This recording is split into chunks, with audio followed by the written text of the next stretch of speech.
morning, everyone. Welcome to History of English Language and Literature. In today's meeting, we're going to discuss about one of the most important, if not the most important in any era, not only in Renaissance era, but also in history of English language and literature.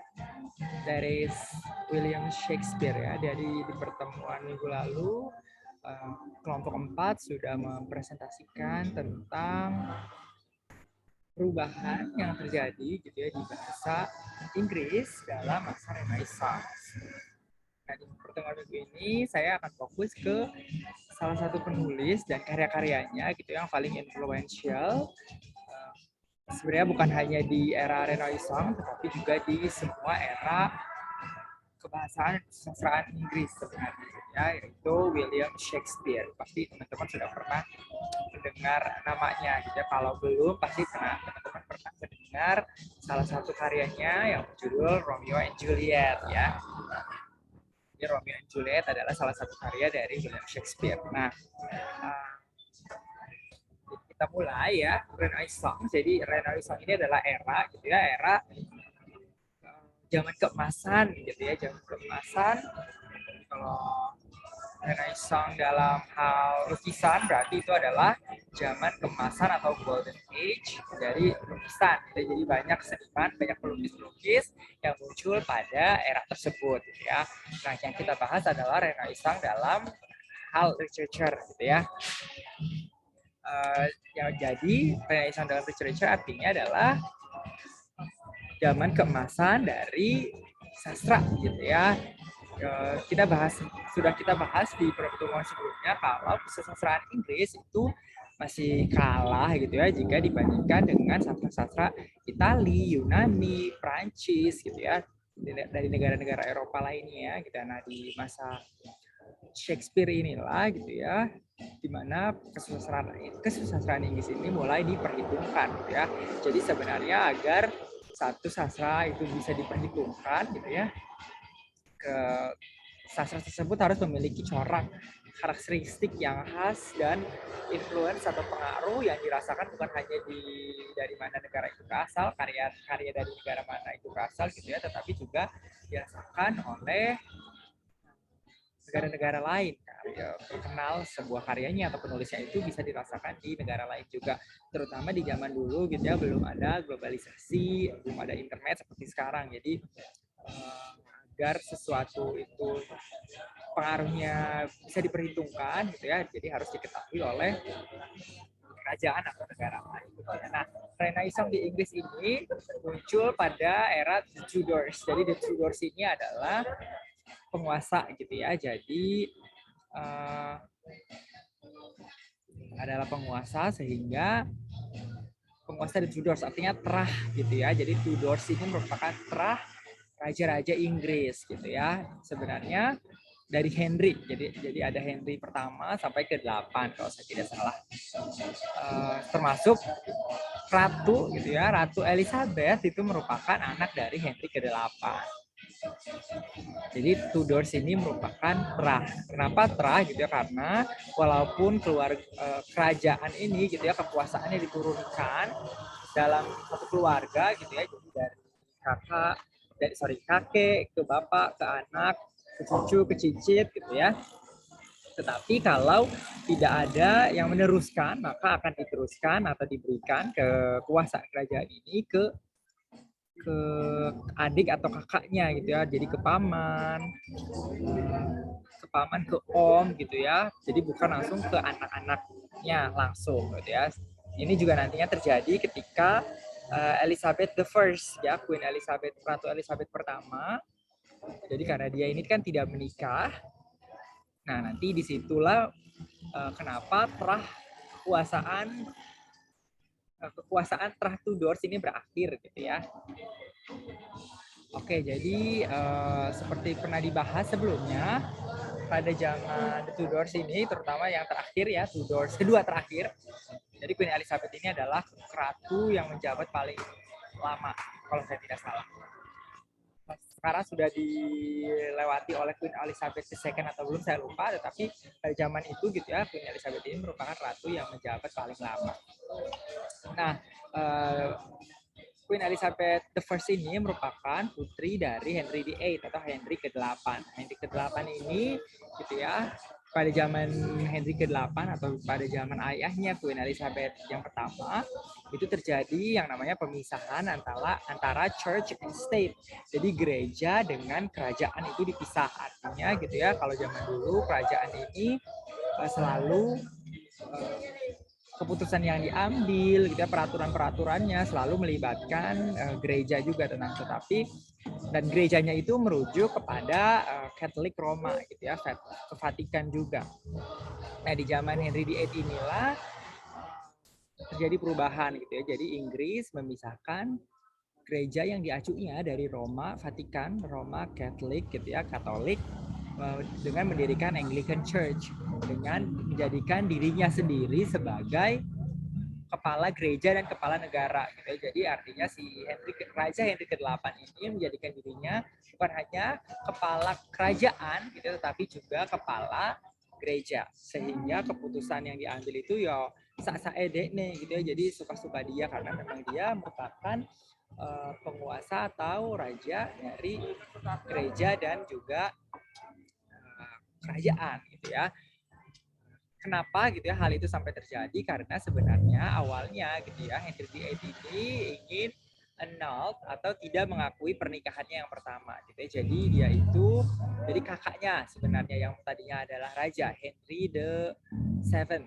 Jadi Henry ke-8 ini adalah raja tetapi dia meninggal muda gitu ya. Nah, dia ini Henry ke-7 ini tidak memiliki putra sehingga tahta itu diturunkan ke adiknya gitu ya. Nah, adiknya ini karena belum punya anak gitu ya kakaknya, jadi adiknya ini naik ranjang gitu ya, dia menikahi istri kakaknya yaitu Catherine of Aragon. Karena dia ini menikahi istri dari almarhum kakaknya gitu ya, jadi istrinya ini umurnya lebih tua. Memang di situ sebenarnya dia tidak terlalu tertarik secara seksual gitu ya kepada Catherine of Aragon. Jadi dia ini putri dari kerajaan Spanyol yang agamanya itu sangat kuat dengan Katoliknya gitu ya.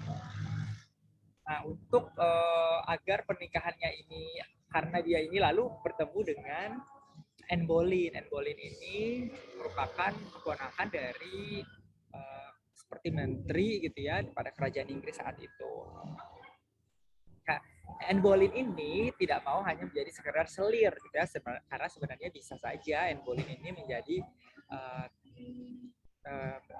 raja ini menjadikan Anne Boleyn ini sebagai selir, tetapi Anne Boleyn ini pintar gitu ya, dia tidak mau hanya sekedar menjadi selir, tetapi dia mau menjadi ratunya gitu ya, sehingga dia ini dengan cara-caranya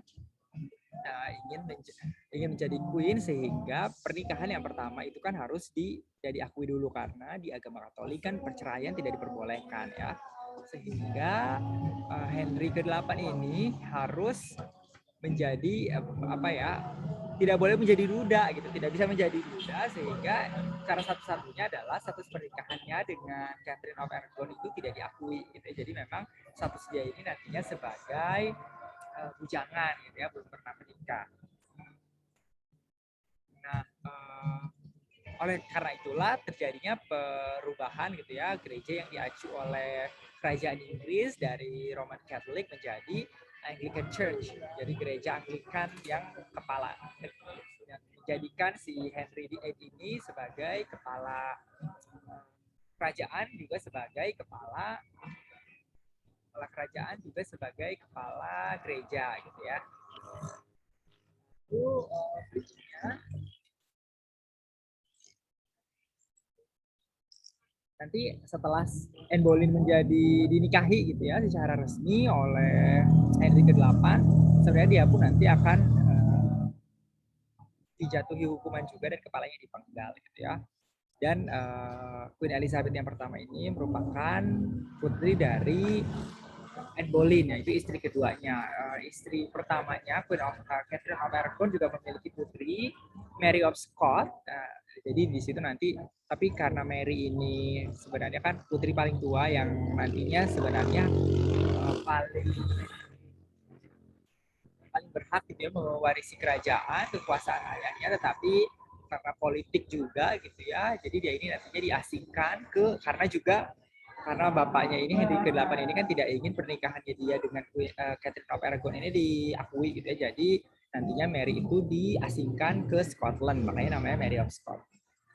Nah ini ceritanya seru sekali, kalian bisa tonton untuk lebih lengkapnya. Kalau mau nonton filmnya, ada filmnya The Other Boleyn Girl. Ini yang main sebagai Henry VIII-nya itu adalah Eric Bana, yang menjadi Anne Boleyn-nya itu yang menjadi Natalie Portman. Sedangkan yang jadi kakaknya Mary Boleyn itu adalah Scarlett Johansson. Jadi sebenarnya yang awalnya itu disukai oleh Henry VIII ini adalah kakaknya Anne Boleyn, yaitu Mary Boleyn. Jadi itu banyak sekali intrik-intriknya gitu ya, termasuk juga dari Anne-nya gitu. Kalau mau menonton secara full gitu ya, TV series ada 3 season kalau tidak salah. Namanya The Tudors. Ini yang main sebagai Henry VIII yaitu Jonathan Rhys Meyers. Ini juga seru sekali, silahkan tonton. Di situ juga ada Henry Cavill yang menjadi Superman. Dia di situ berperan sebagai salah satu penasehatnya Henry VIII. Jadi tonton deh, seru banget. Nah, oke, kita mulai ke William Shakespeare ya. Tadi jadi Shakespeare ini hidup di era pemerintahan Ratu Elizabeth yang pertama gitu ya. Dia lahir tahun 1564 di Staffordshire. Jadi nama perkampungan gitu ya, sekitar 60 mil baratnya kota London. Dia ini hanya sekolah gitu ya, di sekolah lokal di Stafford Grammar School. Jadi kalau zaman dulu di Inggris itu namanya grammar school yang hanya mengajari baca, hitung saja gitu ya. Namanya grammar school. Nah, Stafford ini adalah nama desanya gitu. Kalau di sini mungkin sekarang seperti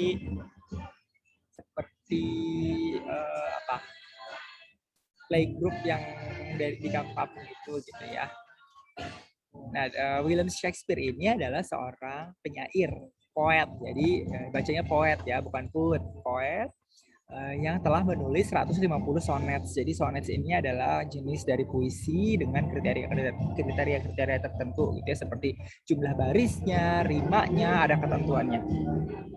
Selain sebagai seorang penyair, William Shakespeare ini juga adalah seorang playwright atau penulis drama atau bisa disebut dramawan. Dramawan, bukan dermawan. Kalau dermawan itu filantropi ya. Jadi playwright yang menulis 37 drama, plays. Itu juga drama, di dalam bahasa Inggris itu disebutnya plays ya. Jadi sebelum menjadi penulis drama, sebenarnya dia ini sudah terlibat gitu ya untuk menaikkan karirnya di industri perdramaan, pementasan drama pada saat itu gitu ya. Dia ini sebenarnya sebelum terkenal sebagai penulis drama atau playwright, dia ini sebenarnya pernah menjadi seorang aktor, manajer, stage crew, karena zaman dulu kan berpindah-pindah ya, pementasan dramanya itu sebuah kelompok, jadi mereka pindah dari satu desa atau kota ke desa atau kota lainnya, jadi seperti ketoprak keliling kalau di sini gitu ya, kalau di Indonesia, kalau di Jawa. Lalu ketika dia sudah sukses menjadi seorang penulis drama gitu ya, dia juga akhirnya sebagai pemilik saham atau shareholder di salah dua perusahaan teater. Jadi zaman dulu teater itu bukan bioskop seperti yang sekarang ada di mall-mall ya. Jadi zaman dulu seperti Kolosium itu kan untuk menonton pertunjukan gladiator. Jadi sejaman dulu teaternya itu seperti kurang lebih gitu ya, untuk bayangan kalian seperti Kolosium. Jadi tempat melingkar gitu ya, dengan kursi yang makin ke belakang makin tinggi gitu ya. Seperti itu. Nah, jadi sebenarnya terkait hidupnya William Shakespeare gitu ya, ada satu konspirasi besar gitu ya. Jadi ada teori yang menganggap kalau William Shakespeare ini merupakan seperti pseudonym gitu ya dari Queen Elizabeth I. Jadi kalau zaman dulu kan penulis perempuan itu belum memiliki hak yang setara dengan laki-laki. terutama untuk bekerja gitu ya, dalam salah satunya sebagai penulis, mau itu penulis novel, penulis drama gitu ya. Jadi perempuan ini tidak bisa menggunakan nama aslinya sehingga mereka menggunakan nama palsu, nama panggung. Nah, banyak yang menduga gitu ya kalau William Shakespeare ini adalah Queen Elizabeth the First, Ratu Elizabeth yang pertama. Kenapa? Gitu ya, karena dari karya-karyanya, dari karya-karya Shakespeare bisa terlihat kemampuan intelijen atau kepandaian dari Shakespeare ini gitu ya. Padahal kalau dirunut, Shakespeare ini kan hanya sekolah grammar school yang baik, hanya mempelajari baca dan hitung simple saja gitu ya. Selain itu juga William Shakespeare ini dari karya-karyanya dia terlihat observasi dia terhadap sifat-sifat manusia gitu ya. Padahal maksudnya kalau orang susah gitu ya, mereka lebih memikirkan kebutuhan perut, makan dulu gitu ya, pangan dulu baru nanti sandang papan tersier gitu, sekunder, primer, sekunder, tersier gitu ya. Tetapi dari karya-karyanya terlihat sekali observasi dari Shakespeare terhadap sifat-sifat manusia pada umumnya gitu ya. Lalu juga dari karya-karyanya bisa kita cerna his sense of humor, jadi tingkat rasa humornya yang tinggi gitu ya. Lalu juga selain itu ada dari karya-karyanya Shakespeare ini juga memiliki pengetahuan yang banyak gitu ya tentang kehidupan di luar negeri, artinya di luar London dan di luar Inggris gitu ya. Padahal ini zaman dulu kan traveling tidak semudah seperti sekarang gitu ya. Tapi dari karya-karyanya itu Shakespeare banyak yang mencomot atau mengambil setting dari kerajaan atau negara-negara lain seperti Hamlet itu kan dari Swedia kalau tidak salah. Lalu juga Shakespeare ini juga memiliki a wide variety of works. Jadi karya-karyanya ini beragam, tidak hanya pada satu genre. Jadi kalau zaman dulu kan penulis itu hanya kemampuannya gitu ya di satu saja. Tetapi Shakespeare ini bisa menulis cerita yang humor, bisa menulis yang tragedi ini yang menyedihkan gitu ya, yang dramatis. Lalu juga dia bisa menulis hal-hal yang cinta-cintaan gitu ya. Lalu juga dia bisa menulis hal-hal yang berasal atau referensinya itu dari sejarah-sejarah. Jadi sebenarnya banyak juga dari cerita-cerita yang ditulis Shakespeare itu merunut kepada cerita-cerita sejarah gitu ya.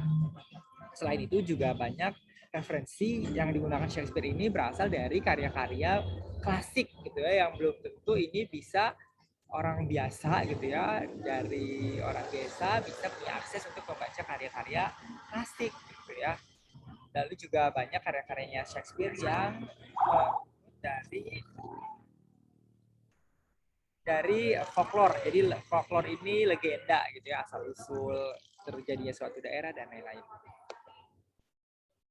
Lalu berikutnya sebenarnya karya-karyanya Shakespeare itu hanya beberapa yang benar-benar original gitu ya. Tapi karena cara dia meramu berbagai referensi yang dia ketahui gitu ya, dia gunakan dalam membangun ceritanya itu sangat pintar sekali sehingga karya-karyanya ini terasa seperti karya-karya baru yang orisinil gitu ya. Jadi kalau tadi saya bilang genre-nya Shakespeare itu beragam, yang karya-karya yang dia tulis itu bukan hanya pada satu genre gitu ya. Jadi kalau sebenarnya pada saat Shakespeare yang hidup gitu ya, pada saat Shakespeare hidup, karya-karya dia ini dianggap seperti karya-karya remeh gitu ya, seperti cerita-cerita sinetron kalau di zaman sekarang gitu. Tetapi ketika Inggris ini gitu ya mengkonsepkan diri gitu ya, ketika sebagai salah satu usaha dalam menjadikan bahasa Inggris ini sebagai bahasa internasional, digalilah kembali gitu ya kekayaan sastra. Nah, yang akhirnya muncul dan mencuri banyak perhatian itu adalah tulisan-tulisan dari Shakespeare. Beberapa genre gitu ya yang dia tulis dalam karya-karyanya itu berupa komedi, tragedi, dan histori. Ini beberapa judul yang bisa dikategorikan dalam genre-genre tersebut gitu ya. Lanjut saja ke materi berikutnya. Jadi ada beberapa karakteristik gitu ya dari drama-drama tulisannya Shakespeare. Sebenarnya soneta atau puisi-puisi yang dia tulis juga sangat-sangat bagus gitu ya, tapi kita akan fokus ke drama-dramanya saja karena biasanya itu kan panjang-panjang sehingga membutuhkan waktu atau effort yang lebih untuk membacanya gitu ya. Oke, jadi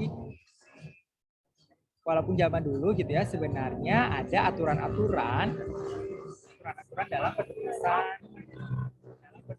sastra gitu ya. Sorry, dalam penulisan drama. Jadi zaman dulu drama klasik artinya drama-drama dari ya, dari Itali itu ditulis dalam 5 babak atau 5 act. 5 babak yang masing-masing babak ini terdiri dari berbagai scenes gitu ya.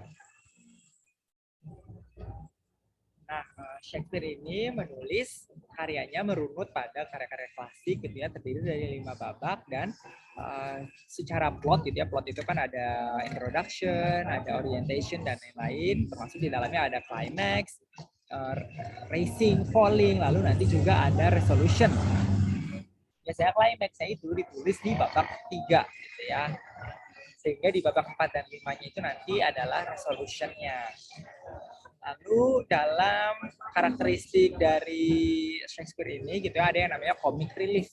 Jadi walaupun karyanya ini karya tragedi ini merupakan karya-karya sastra yang diakhiri atau dapat kematian gitu ya, seperti contohnya Romeo and Juliet gitu ya, dua remaja yang saling mencintai tetapi masing-masing keluarga ini berselisih sehingga percintaan mereka tidak direstui dan mereka memutuskan untuk bunuh diri gitu ya. Itu kan tragis sekali, dua-duanya meninggal.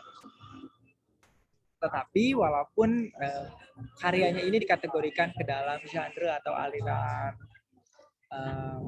tragedi, tetapi di dalamnya terdapat juga adegan-adegan yang lucu gitu ya. Itu namanya comic relief. Nah, kalau sekarang kalau kalian googling comic relief ini menjadi nama dari sebuah acara di Inggris untuk mengumpulkan dana, biasanya untuk anak-anak gitu ya, children in need, itu namanya comic relief.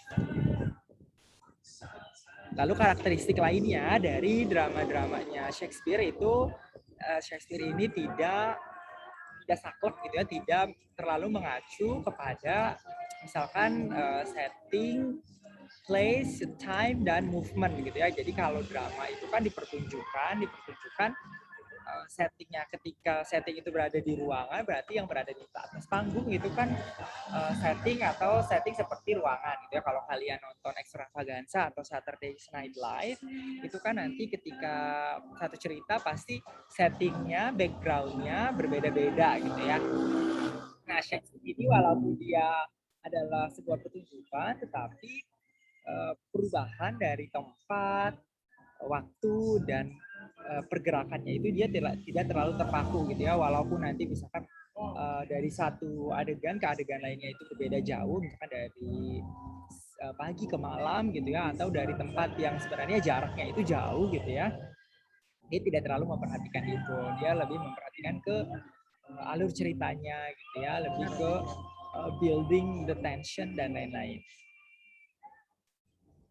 Ini bisa kita lihat gitu ya, dari jadi Shakespeare ini tidak mengikuti acuan-acuan seperti drama-drama klasik lainnya, sehingga melahirkan subplot gitu ya. Jadi plot kedua gitu ya, di luar plot utama gitu. Nah, ini bisa kita temukan di drama-dramanya dia seperti The Merchant of Venice atau King Lear, A Midsummer Night's Dream.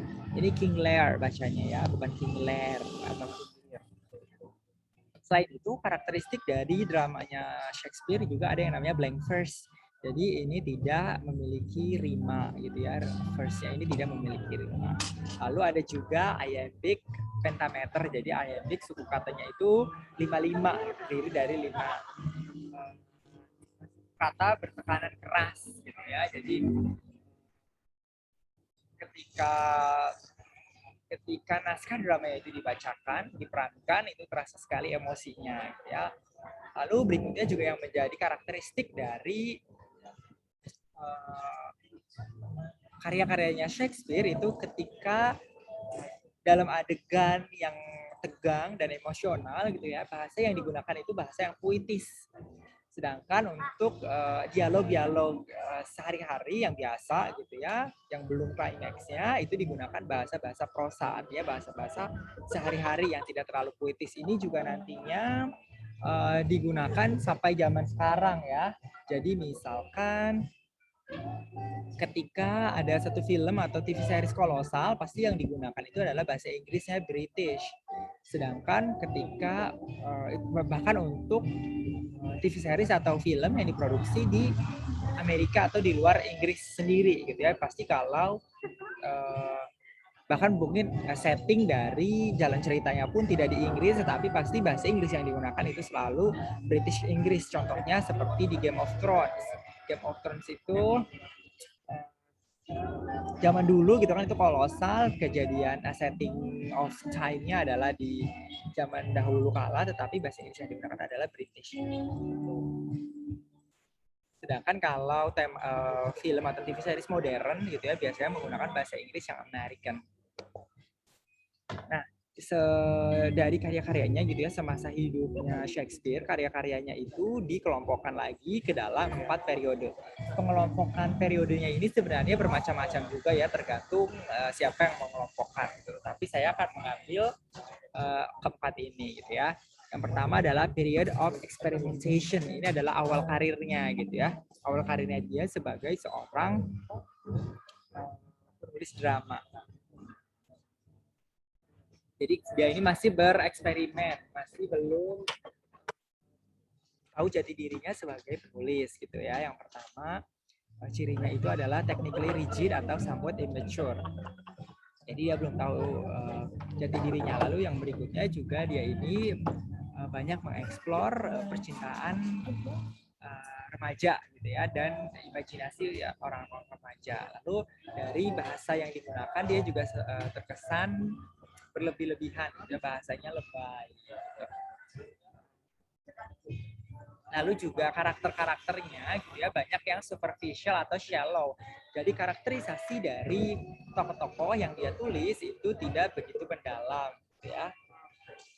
Sebenarnya salah satu karya yang ditulis atau dikategorikan dalam periode ini salah satunya adalah Romeo and Juliet, tetapi karya ini sebagai salah satu pengecualian karena karakterisasi di dalam Romeo dan Juliet itu kuat gitu ya. Romeo-nya seperti apa, Julietnya seperti apa, termasuk juga keluarga-keluarga dari Romeo dan Juliet itu juga karakterisasinya kuat-kuat gitu ya. Nah, ini sebagai pengecualian. Jadi bisa dilihat kalau karakterisasi yang dangkal dan hanya di permukaan saja itu bisa dilihat di contoh-contoh lainnya seperti The Comedy of Errors, A Midsummer Night Dreams, Richard II, Richard III gitu ya. Nah, karena bahasa-bahasa yang Shakespeare gunakan pada periode ini itu lebay gitu ya, sehingga jalan cerita, karakterisasinya ini terkesan tidak natural gitu ya, jadi terkesan dibuat-buat. Nah, yang termasuk di dalamnya banyak puns. Puns ini merupakan salah satu devices ya, language devices, termasuk rhetorical, termasuk banyak juga kata-kata retoris di dalam penulisan karya-karyanya. Oke, saya lanjut ke periode berikutnya gitu ya, dari Shakespeare, yaitu period of development atau periode perkembangan gitu ya. Pada masa ini Shakespeare sudah menunjukkan kecermatan dan kemahirannya dia dalam menulis drama gitu ya, karena kalau yang pertama tadi kan masih amatir gitu ya. Nah, ini udah lebih, dia sudah memiliki karya-karya yang juga booming atau dipentaskan gitu ya, sehingga rasa seninya itu sudah lebih tinggi dan rangka ceritanya itu sudah lebih baik. Juga pengetahuan tentang sifat-sifat manusianya itu lebih mendalam.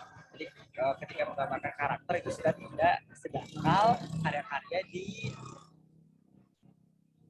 periode yang sebelumnya. Ya.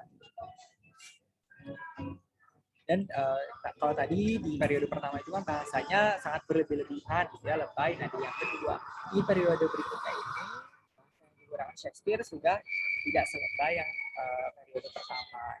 Ya, lalu juga dia banyak menggunakan dalam tulisannya, dalam struktur penulisan dramanya itu ada juga verse dan prose gitu ya. Lalu salah satu ciri yang muncul gitu ya, yang nantinya digunakan banyak digunakan oleh Shakespeare adalah soliloquy gitu ya. Soliloquy nanti saya bahas. Ini beberapa contoh karya-karya yang Shakespeare tulis dalam periode ini. Yang pertama, The Merchant of Venice, The Merchant of Venice. Venice ini nama kota di Italia. Ya, ini tadi seperti yang saya singgung, Shakespeare ini sebagai orang yang berasal dari pedesaan, tapi dia kok tahu-tahunya tentang daerah-daerah di luar Inggris, di luar London. Ya, lalu cerita karya-karya lainnya pada periode ini adalah Henry IV, Henry V, dan yang lainnya adalah As You Like It. Kita lanjut ke periode berikutnya, yaitu period of gloom and depression atau periode kemuraman dan depresi. Kenapa seperti itu gitu ya? Karena menginjak ke tahun ini, putra satu-satunya Shakespeare yang bernama Hamlet, ini namanya Hamlet, tapi Shakespeare punya karya yang judulnya itu Hamlet. Jadi ada inspirasi di situ. Mungkin karya ini ditulis untuk anaknya, gitu ya, bisa jadi. Anak laki-laki satu-satunya ini meninggal tahun ini 1596. Lalu ayahnya itu meninggal 5 tahun kemudian. Lalu adiknya yang bernama Edmund meninggal 6 tahun kemudian. Lalu ibunya meninggal setahun kemudian. Jadi banyak kematian di hidupnya Shakespeare ini gitu ya. Nah, ini itu mempengaruhi cerita-cerita yang ditulis Shakespeare. Tetapi dia menggunakan kesedihan itu untuk lebih kreatif gitu ya. Jadi karena karya-karyanya sudah lebih banyak gitu ya, dia sudah lebih kreatif gitu ya, dan sudah punya lebih banyak insight atau pengetahuan gitu ya sebagai penulis drama. Lalu dia juga tetap sebenarnya masih tidak mengindahkan kaidah-kaidah dalam penulisan drama. Tetapi hal tersebut gitu ya menjadi sebuah sarana bagi Shakespeare sendiri untuk menuangkan kejeniusannya gitu ya. Sehingga sebenarnya periode ini juga dianggap sebagai overflowing period. Jadi di mana Shakespeare ini sedang aktif-aktifnya dalam menuliskan karya-karyanya gitu ya. Karya-karya pada periode ini juga banyak yang memiliki plot twist dan cerita-cerita yang tidak diduga gitu ya, tidak bisa diduga-duga dari awal cerita gitu. Sehingga hal ini menjadikan tantangan bagi para pembaca terkait dengan kompleksitas cerita-cerita yang ditulis Shakespeare pada periode ini gitu ya. Lalu pada karya-karya pada periode ini juga memiliki sugestif. Jadi seperti pembaca itu memiliki insight atau pengetahuan seperti apa yang dirasakan oleh pikiran atau perasaan yang dirasakan oleh si karakter-karakternya gitu ya. Nah, salah satunya itu tadi dengan soliloquy, metode yang digunakan Shakespeare. Tetapi di karya-karya pada periode ini lebih banyak lagi digunakan metode soliloquy-nya itu gitu ya. Termasuk juga Shakespeare menggunakan banyak metafora, simile, dan berbagai figure of speech atau bahasa-bahasa, unsur-unsur kebahasaan yang digunakan biasa dalam puisi tetapi dia tuliskan dalam penulisan drama. Karya-karya yang dia tulis dalam periode ini antara lain Julius Caesar, Hamlet ya, tadi kalau anak laki-lakinya dia satu-satunya namanya Hamlet ya. Shakespeare punya 3 anak, kalau tidak salah yang 2 perempuan, 1 laki-laki. Nah, yang laki-laki ini meninggal di usia masih kecil. Lalu karya berikutnya ini Othello, ada juga Macbeth. Macbeth ini bukan merek sepatu ya, tapi judul karyanya Shakespeare. Lalu ada juga Lear. Jadi walaupun Oke, kita ke periode berikutnya. Yang terakhir adalah periode of calmness. Jadi yang pertama itu kan dia masih merintis gitu ya sebagai penulis drama. Lalu berikutnya dia sudah punya lebih pengalaman.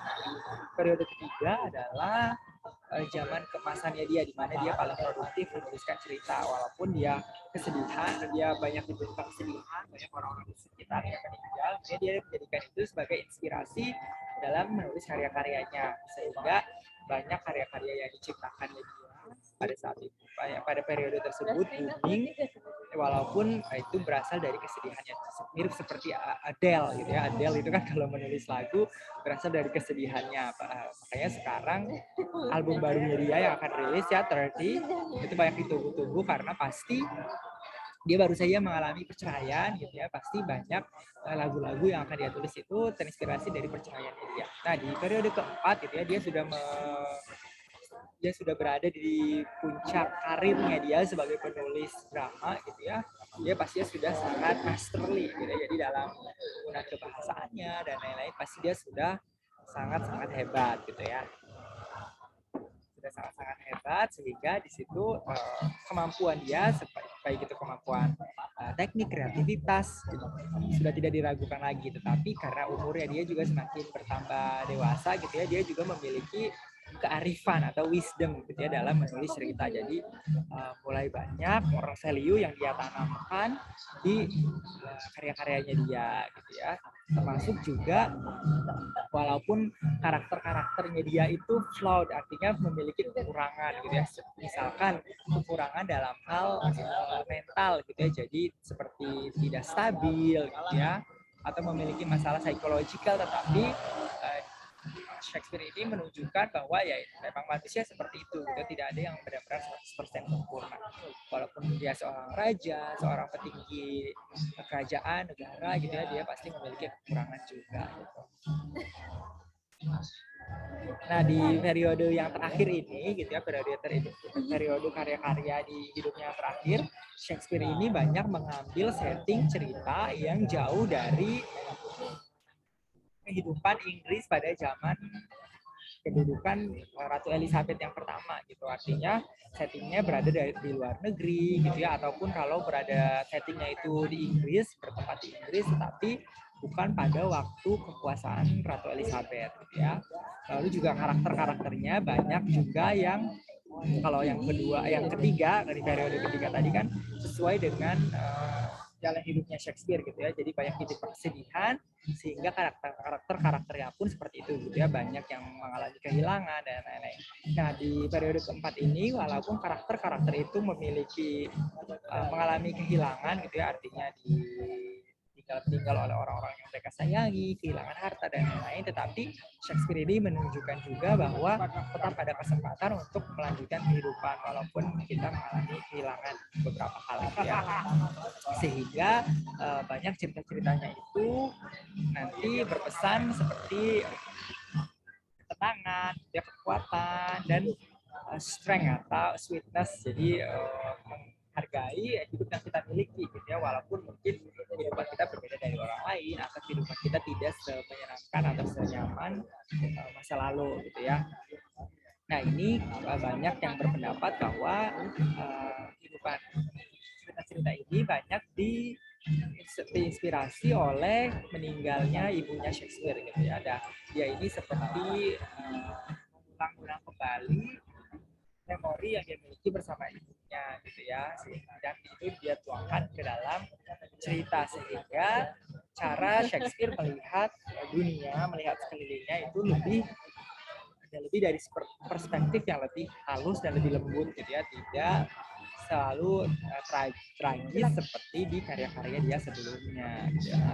Karya-karya dia dalam periode ini diantaranya adalah The Tempest, Pericles, Cymbeline, Henry VIII, dan The Winter's Tale.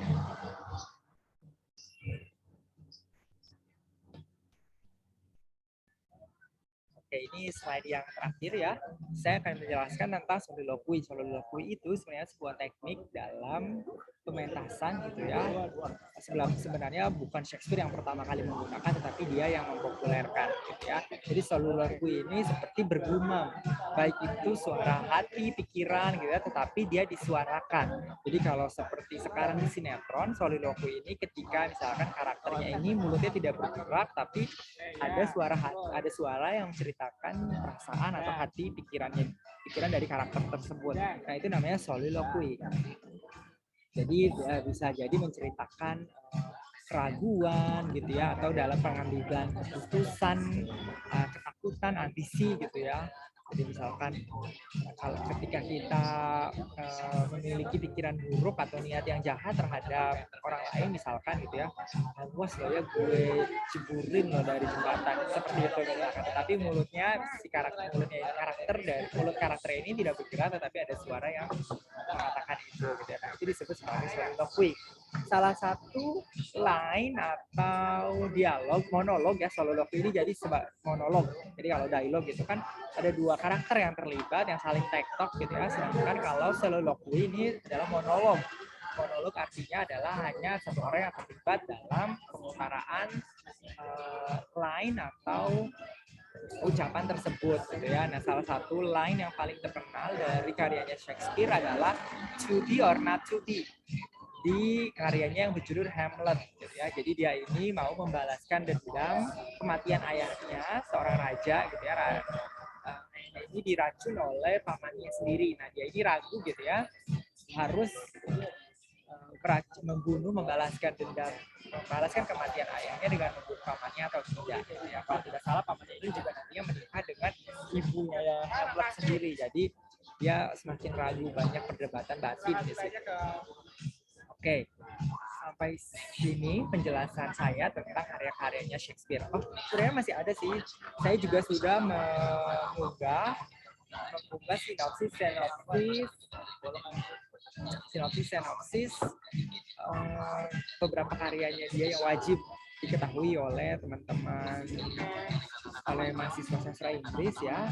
Di antaranya Midsummer Night's Dream, As You Like It, King John, Henry V, The Tragedy of Romeo and Juliet, lalu juga The Tragedy of Hamlet, Prince of Denmark. Oh ya, Hamlet itu bukan dari Swedia tetapi dari Denmark. Jadi dia adalah putra kerajaan Denmark. Lalu ada Othello, ada Antony and Cleopatra gitu ya. Jadi ini terinspirasi dari Cleopatra Ratu Mesir, Queen of Egypt, dengan Antony yang merupakan dari kerajaan Romawi ya. Mark Antony, temannya Julius Caesar. Jadi nanti teman-teman bisa baca sendiri gitu ya. Karena karya-karya Shakespeare ini ditulis dalam masih Middle English menuju Modern English gitu ya. Jadi banyak memang kata-kata yang pasti tidak familiar gitu ya, tidak kita temui digunakan dalam bahasa-bahasa sekarang, sehingga boleh teman-teman membaca versi dari simplified-nya atau bahasa yang sudah disederhanakan atau cerita yang disingkat gitu ya, tetapi plotnya masih sama, itu boleh sekali. Jadi walaupun tidak pernah membaca karya aslinya Shakespeare secara utuh, tetapi teman-teman wajib mengetahui paling tidak gitu ya jalan ceritanya atau sinopsis cerita dari masing-masing judul yang paling terkenal itu seperti apa. Contohnya misalkan Romeo and Juliet, teman-teman bisa nonton filmnya gitu ya, ada yang diperankan oleh Leonardo DiCaprio. Atau ada juga film yang Hamlet itu diperankan oleh Mel Gibson. Jadi wajib ya teman-teman untuk membaca. Oke, sampai sini presentasi dari saya. Terima kasih semuanya sudah bergabung dan menonton video ini. Apabila memiliki pertanyaan, nanti kita bisa diskusikan melalui WhatsApp atau kita membuat sesi Zoom lagi seperti ini. Terima kasih semuanya sudah bergabung. Mohon maaf kalau agak bising karena saya di luar, gitu ya. Ini ada suara musik di background. I hope my microphone does not catch the music in the background. Okay, thank you so much for joining and watching. Good luck for your midterm. Thank you, sir.